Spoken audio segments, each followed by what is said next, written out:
Hi అండి, అందరికీ నమస్కారం. మన అఖిల్ జిరాక్స్ అండ్ కంప్యూటర్స్కు స్వాగతం.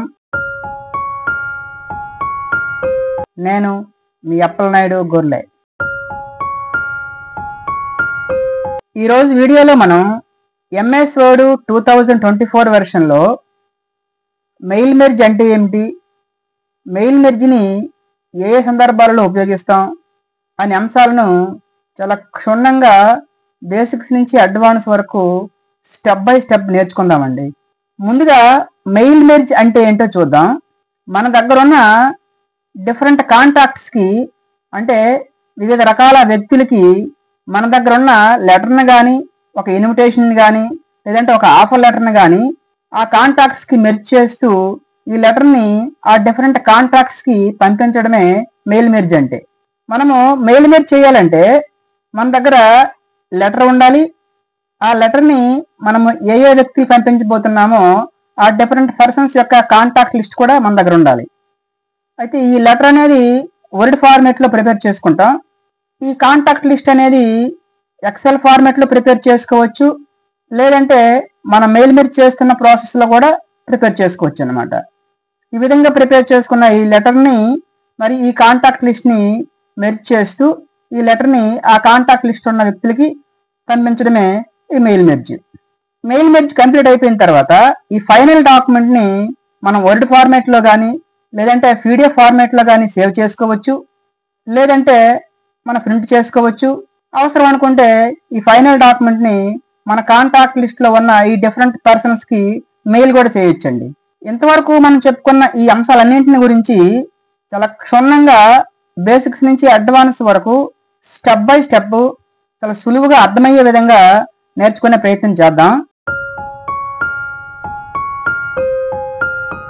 మెయిల్ మెర్జ్ని ఏ విధంగా చేయాలో చూద్దాం. దీనికోసం ముందుగా మనము ఒక వర్డ్ ఫైల్ని ఓపెన్ చేసుకుందాం. ముందుగా మెయిలింగ్ ట్యాబ్కి వెళ్తే ఇక్కడ మనకి స్టార్ట్ మెయిల్ మెర్జ్ గ్రూప్లో start mail merge option choose చేసుకుంటే ఇలా మనకు కొన్ని ఆప్షన్ కనిపిస్తాయి. వీటిలో మొదటి ఆప్షన్ లెటర్ని చూజ్ చేసుకుందాం. మిగిలిన వాటి గురించి తర్వాత చర్చించుకుందాం. తర్వాత మనము ఒక లెటర్ని ప్రిపేర్ చేసుకోవాలి. నేను ముందుగానే ఒక లెటర్ని ప్రిపేర్ చేసి ఉంచాను. ఇక్కడ మనకు ఒక లెటర్ ఉంది. ఈ లెటరు స్కూలు లేదా కాలేజ్ నుంచి తమ పేరెంట్స్కి పంపించాలి. ఈ లెటర్లో కాంటాక్ట్లో ఉన్న ప్రతి ఒక్కరి అడ్రస్ ఈ 2 దగ్గర మారుతుంటుంది అనమాట. అంటే 2 అడ్రస్ అనేది ప్రతి ఒక్కరిది మారుతుంటుంది. లెటర్ కంటెంట్ మాత్రము అదే ఉంటుంది. ముందుగా మనము కాంటాక్ట్ లిస్ట్ని ప్రిపేర్ చేసుకోవాలి. అంటే ఈ లెటర్ని మనము పంపించబోతున్న వ్యక్తుల యొక్క లిస్ట్ అవుట్ని క్రియేట్ చేయాలి. దానికోసము ఈ మెయిలింగ్ ట్యాబ్లోనే ఈ స్టార్ట్ మెయిల్ మెర్జ్ గ్రూప్లో సెలెక్ట్ రిసిపియెంట్స్ ఆప్షన్ చూజ్ చేసుకుంటే ఇలా మనకు కొన్ని ఆప్షన్ కనిపిస్తాయి. వీటిలో ఈ సెకండ్ ఆప్షన్ మనము ఆల్రెడీ ఒక ఎంఎస్ ఎక్సెల్ ఫార్మేట్లో కాంటాక్ట్ లిస్ట్ ప్రిపేర్ చేసుకుంటే ఈ సెకండ్ లిస్ట్ని సెలెక్ట్ చేసుకోవాలి. దాని గురించి తర్వాత మనము చెప్పుకుందాం. మనం ఇప్పటికిప్పుడే మన కాంటాక్ట్ లిస్ట్ తయారు చేసుకుందాం. దానికోసము ఈ first option type a new list option choose చేసుకుని ఇలా ఒక డైలాగ్ బాక్స్ అపీర్ అవుతుంది. ఇక్కడ మనకి డిఫాల్ట్గా కొన్ని ఫీల్డ్స్ కనిపిస్తాయి. ఈ ఫీల్డ్స్ అన్ని మనకు అవసరం లేదు. ఈ ఫీల్డ్స్ అన్నిటిని మనం డిలీట్ చేయాలి. దీనికోసము కస్టమైజ్ కాలమ్ ఆప్షన్కి వెళ్తే ఇక్కడ మనకి డిఫాల్ట్గా ఉన్న ఫీల్డ్స్ లిస్ట్ కనిపిస్తుంది. ఈ అన్ని ఫీల్డ్స్ మనం ఒకదాన్ని డిలీట్ చేద్దాం. ఫీల్డ్ సెలెక్ట్ చేసుకొని డిలీట్ ఎస్ ఇట్లాగా ఈ లిస్ట్లో ఉన్న అన్ని ఫీల్డ్స్ని మనము డిలీట్ చేసుకోవాలి. ఎందుకంటే మనకి ఈ ఫీల్డ్స్ అన్ని అవసరం లేదు. మనకి ఏ ఫీల్డ్స్ కావాలో ఆ ఫీల్డ్స్ని మనం ఇన్సర్ట్ చేద్దాం. ముందుగా డిలీట్ చేసిన తర్వాత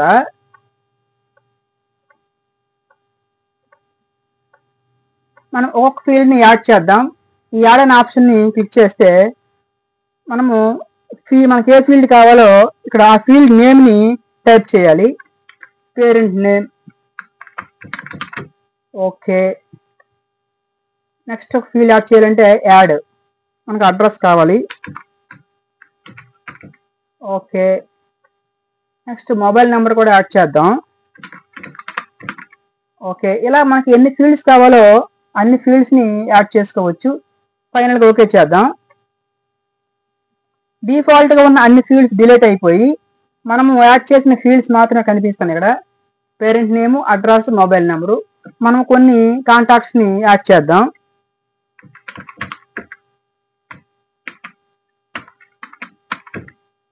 మొబైల్ నెంబరు, న్యూ ఎంట్రీ కావాలంటే న్యూ ఎంట్రీ క్లిక్ చేయొచ్చు. అంటే మళ్ళీ కొత్త ఫీల్డ్ కావాలి, దానికోసము న్యూ ఎంట్రీ క్లిక్ చేయొచ్చు. లేదంటే ట్యాబ్ కొట్టినా పర్వాలేదు. న్యూ ఎంట్రీ క్లిక్ చేసాం, ట్యాబ్ క్లిక్ చేద్దాం. ఇట్లా మనకు కావలసినట్టుగా ఫీల్డ్స్ని యాడ్ చేసుకోవచ్చు అనమాట.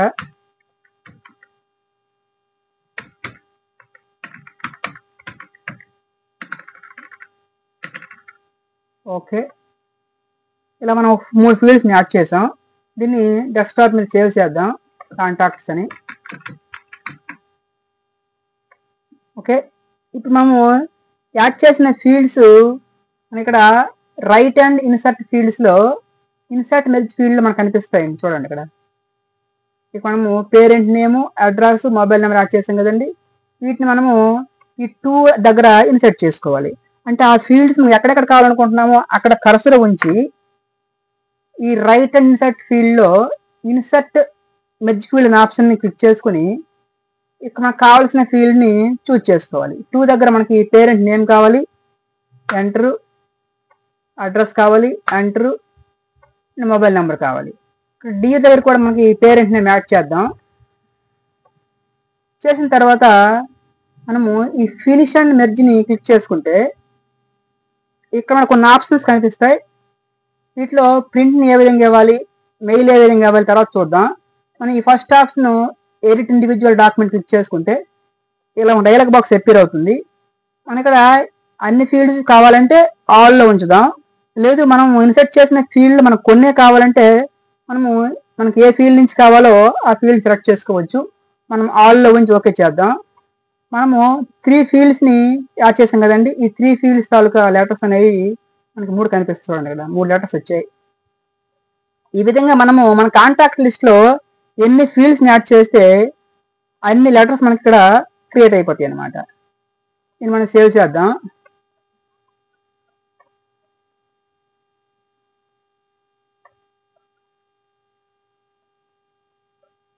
ఓకే,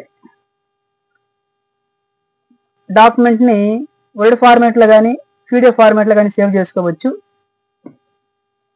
ఈ ఫినిష్లోకి వెళ్ళి ఈ ప్రింట్లోకి వెళ్తే మనము ఆల్లో ఉంచి ఓకే చేసుకొని మనము ఈ పీడిఎఫ్ని సెలెక్ట్ చేసుకుని ఓకే చేసుకొని మనం ఈ ఫైల్ నేమ్ ఇచ్చుకుందాం, లెటర్ అని. సేవ్ చేద్దాం. ఈ పీడిఎఫ్ ఫార్మాట్లో కూడా మనకి లెటర్ అనేది సేవ్ అయిపోయింది. చూడండి ఇక్కడ first letter, second letter, third letter. Next ఈ మెయిల్కి ఎలా ఇవ్వాలని తర్వాత చూద్దాం. ఈ విధంగా మనము ఒక లెటర్ని క్రియేట్ చేసుకొని మనం కాంటాక్ట్ లిస్ట్ని ప్రిపేర్ చేసుకొని ఇలా మెయిల్ మెర్జింగ్ చేయవచ్చు అనమాట. నెక్స్ట్ మనము కాంటాక్ట్ లిస్ట్ని ఒక ఎక్సెల్ ఫార్మాట్లో ప్రిపేర్ చేసుకొని ఏ విధంగా మెయిల్ మెర్జ్ చేయాలో చూద్దాం.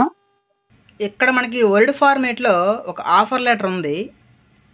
అదే మాదిరిగా ఎక్సెల్ ఫార్మేట్లో candidate name, address, designation, salary and mail ఐడితో కూడిన ఒక కాంటాక్ట్ లిస్ట్ కూడా ఉందండి.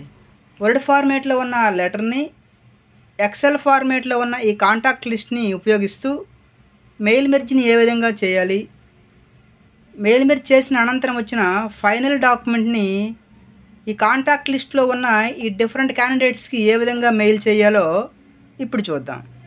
ముందుగానే మనం చెప్పుకున్నట్టు మెయిలింగ్స్ ట్యాబ్కి వెళ్ళి స్టార్ట్ మెయిల్ మెర్జ్ గ్రూప్లో సెలెక్ట్ రిసిపియెంట్స్ని క్లిక్ చేసుకుంటే ఇలా మనకి 3 ఆప్షన్స్ కనిపిస్తాయి. వీటిలో second option use and existing list అనే ఆప్షన్ని సెలెక్ట్ చేసుకుని మన ఎక్సెల్ ఫార్మేట్లో ఉన్న ఈ కాంటాక్ట్ లిస్ట్ని అప్లోడ్ చేసుకోవాలి. సెలెక్ట్ చేసుకొని ఓపెన్ అండ్ ఓకే. చూడండి మన ఎక్సెల్ ఫార్మేట్లో ఈ కాంటాక్ట్ లిస్ట్లో ఈ field names candidate name, address, designation, salary and mail ID headings ఉన్నాయి. ఇవే ఫీల్డ్స్ మనకి ఈ మెయిల్ మెర్జ్లో కూడా యాడ్ అవుతాయి అన్నమాట. చూడండి, ఇన్సర్ట్ మెర్జ్ ఫీల్డ్ చూద్దాం ఒకసారి. చూడండి, candidate name, address, designation, salary, mail ID మన ఎక్సెల్ కాంటాక్ట్ లిస్ట్లో ఉన్న ఫీల్డ్స్ ఇక్కడ యాడ్ అయ్యాయి అన్నమాట. ఇప్పుడు ఈ ఫీల్డ్స్ని మన లెటర్లో ఎక్కడ కావాలంటే ఆ లొకేషన్లో ఇన్సర్ట్ చేసుకోవచ్చు. మనం ఈ టు అడ్రస్లో పేరు, అడ్రస్ని ఇన్సర్ట్ చేద్దాం. ఇన్సర్ట్ మెర్జ్ ఫీల్డ్కి వెళ్ళి candidate name, enter and address. Candidate name దగ్గర కూడా మనము ఈ నేమ్నే ఇన్సర్ట్ చేద్దాం. పొజిషన్ దగ్గర డిజిగ్నేషన్ యాడ్ చేద్దాం. శాలరీ దగ్గర శాలరీ ఫీల్డ్ని యాడ్ చేద్దాం. ఈ ఫీల్డ్స్ని యాడ్ చేసిన తర్వాత మనము ఫీల్డ్స్ అండ్ మెర్జ్లోకి వెళ్ళి ఈ మూడో ఆప్షన్ సెండ్ మెయిల్ మెసేజ్ అని సూచ్ చేసుకుంటే మనకు డైలాగ్ బాక్స్ అపియర్ అవుతుంది. దీంట్లో ఈ 2 దగ్గర మన ఎక్సెల్ షీట్లో మెయిల్ ఐడి కాలమ్ ఒకటి ఉంది, దాన్ని చూస్ చేసుకోవాలి. ఇక్కడ ఎక్సెల్ కాంటాక్ట్ లిస్ట్లో ఉన్న క్యాండిడేట్ నేము, address, designation, salary, mail ID అన్నీ కనిపిస్తాయి. వీటిలో మనకి మెయిల్ ఐడి కావాలి. మెయిల్ ఐడిని చూస్ చేసుకున్నాం. సబ్జెక్ట్ నేమ్ దగ్గర సబ్జెక్ట్ని టైప్ చేద్దాం, ఆఫర్ లెటర్. ఇక్కడ మెయిల్ అనేది ఏ ఫార్మేట్లో వెళ్ళాలో చూస్ చేసుకోవాలి. అటాచ్మెంటా, ప్లెయిన్ టెక్స్టా, HTML ఉంచుదాం. మనం ఆల్లో ఉంచి ఓకే చేద్దాం. ఓకే చేస్తే చూడండి, ఇక్కడ మనకి ఇవన్నీ మారుతాయి. క్యాండిడేట్ నేము, అడ్రస్సు, ఈ డిజిగ్నేషను, శాలరీ దగ్గర ఇవన్నీ మారుతాయి. చూడండి,